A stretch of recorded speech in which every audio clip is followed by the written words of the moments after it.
Neil Young sings a song about the true meaning of rock and roll and states, hey, hey, my, rock and roll will never die. There's more to the picture than meets the eye. That's what this rockumentary is about. It's about those parts of the picture that don't meet the eye at first glance, but once they're brought into focus, you start to see the whole picture. And you start to see its very dark, grim picture. As Neil Young continued to sing, rock and roll is out of the blue and into the black. We're about to see about just how black it's actually gotten. Even as Satan deceived the first humans to do their own thing and lied to them, telling them that they could become gods, Satan is using MTV to condition the youth of the world to do their own thing and live as though they were their own gods.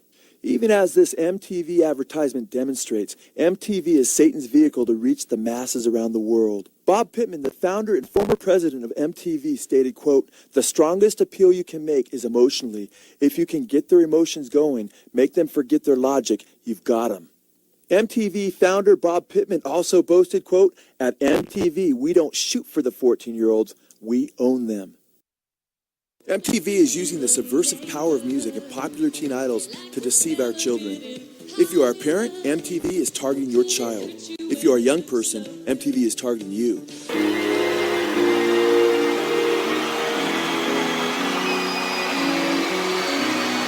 Madonna told the LA Times that she's a very tormented person most of the time. She went on to state that she's possessed by many demons.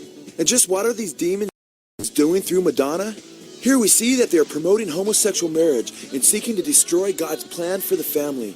At the 2003 MTV Video Music Awards, Madonna, Britney Spears, and Christina Aguilera promoted homosexual marriage. As Madonna descends from the wedding chapel as a groom, she takes Britney Spears and Christina Aguilera in a lesbian polygamous type relationship. Why was Madonna fondling and French kissing Britney Spears and Christina Aguilera on stage before millions of their impressionable fans at the MTV Music Awards on August 28th of 2003? Madonna has acknowledged that she uses homosexual activity on stage before her fans to desensitize them. She knows that if she shows homosexual activity over and over and over again, the convictions of her audiences will be eroded. Listen to what Madonna said to a homosexual magazine. Quote, "They digest it on a lot of different levels. Some people will see it and be disgusted by it, but maybe they'll be unconsciously aroused by it. If people keep seeing it and seeing it and seeing it, eventually it's not going to be such a strange thing." Why did Pepsi pay both Madonna and Britney Spears millions and millions of dollars to advertise their product?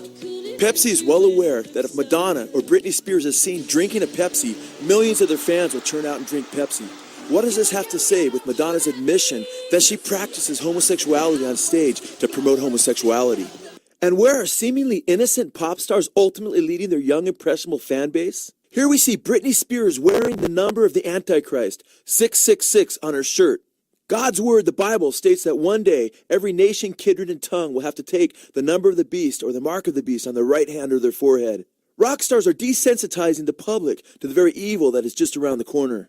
At that time, humanity will have to make a choice as to whether they will serve Jesus Christ or Satan publicly. Sadly, the sexual perversion we're seeing portrayed on MTV's stage before the millions of fans is a sign of the times. Newsweek reported that every society in history that has embraced homosexuality as a lifestyle was later destroyed. Egypt, Babylon, Greece, and Rome all fell after they began to embrace different forms of sexual immorality. In this classic, The Rise and Fall of the Roman Empire, Gibbons places sexual immorality on the top of the list when giving reasons the great Roman Empire fell. Jesus Christ warned that just prior to Armageddon, the world would be as it was in the days of Lot. Sodom and Gomorrah were destroyed with fire and brimstone as men turned to men in gross homosexual activity. God's word says in Romans chapter 1, verse 26, quote, "That is why God abandoned them to their shameful desires. Even the women turned against the natural way to have sex and instead indulged in sex with each other." God's word warns that in the last days, perilous times will come, and men will be lovers of self, and they will be without family love. Sadly, here before the millions of impressionable fans, the three female megastars of the last decade, Madonna, Britney Spears, and Christina Aguilera, tell their fan base, quote, "We're bored with the concept of right and wrong." We're bored with the concept of right